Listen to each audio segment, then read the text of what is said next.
It had been 3 months since Myra returned. The cafe near the town square had regained its old rhythm, the morning buzz, the chatter, and that one table by the window where Ion and Myra always sat together. Only this time, something felt new. The silence between them wasn't uncertain anymore. It was comforting. They didn't need words to fill it. Still, both carried a secret. They had fallen in love, though neither had said it out loud. Every time their fingers brushed while passing the sugar jar, or their eyes met for too long, the unspoken words grew heavier. One Friday morning, Myra arrived a little earlier than usual. Ian was already there, arranging a few photo prints on the table. "What are these?" she asked curiously. "Something I've been working on," he said, sliding one toward her. It was a candid shot, Myra sitting at the cafe window, sunlight resting softly on her face, reading a book. Her expression was peaceful, unaware that anyone was watching. "You took this?" she whispered, her cheeks slightly red. "Yes," he said quietly. "It's my favorite picture." She looked at him, really looked at him, and realized that in his eyes she had already become a part of his world. That evening, as they walked home under the orange sky, Ion hesitated. He had never been nervous around her, but today his heart felt heavier than usual. "Myra," he began, "there's something I want to ask." She turned, smiling. "Go on. I'm going to Kashmir next week. It's a photography project, mountains, lakes, early snow. I was wondering if you'd come along, just a short trip." Myra blinked, surprised. "Me? Why me?" "Because," Ione said softly, "you see the world the way I do, and maybe I just don't want to see it without you anymore." For a moment, the only sound was the wind rustling through the trees. Then she smiled, the kind of smile that could light up a stormy sky. "I'll come," she said. The trip was everything Ione had imagined and more. They rode through winding mountain roads, stopped by lakes that mirrored the sky, and sat by campfires beneath endless stars.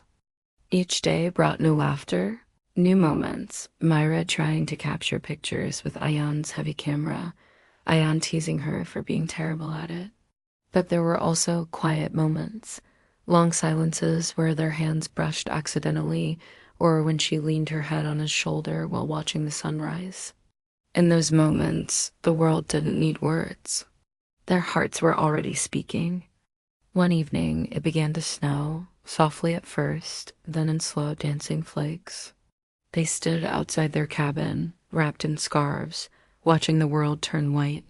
Myra extended her hand, catching snowflakes.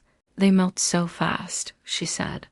"Like they're afraid to be seen. Not everything that's beautiful lasts forever," Ion said, his voice low.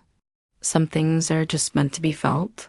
She looked up at him, snowflakes resting in her hair, eyes glistening like stars. And in that moment, Ion couldn't hold it in any longer. "Myra," he whispered, "I think I've fallen in love with you." For a heartbeat, she said nothing. Then she stepped closer, close enough for their breath to mingle in the cold air. "I was waiting for you to say that," she said softly. "Because I already did." And then, without fireworks or music, just under the soft snow, they shared their first quiet embrace. It wasn't passionate or loud. It was gentle, real, and full of promise. When they came back to the city, the cafe felt different again. The same corner table, the same smell of roasted coffee, but now it held their story. Sometimes they'd laugh remembering the mountains. Sometimes they'd sit quietly, lost in their own thoughts, but connected by something stronger than words.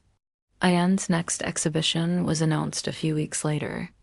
This time it was titled "When Eyes Meet Again," and in the center of the gallery hung two photographs, one of Mira under the morning sun, and another of her catching snowflakes. Below them was a small card that read, "Some stories don't need endings. They just need a beginning and someone worth waiting for." A year later, the cafe had a new addition, a framed photograph on the wall. Ayan and Myra, laughing over a spilled cup of coffee. The cafe owner often smiled when customers asked about it. "Oh, them," he'd say. "They met here every morning, same table. And they never stopped coming back. Because sometimes love doesn't arrive with thunder or lightning. Sometimes it begins quietly, in a cup of coffee, a shy smile, and a pair of eyes that meet. Again and again,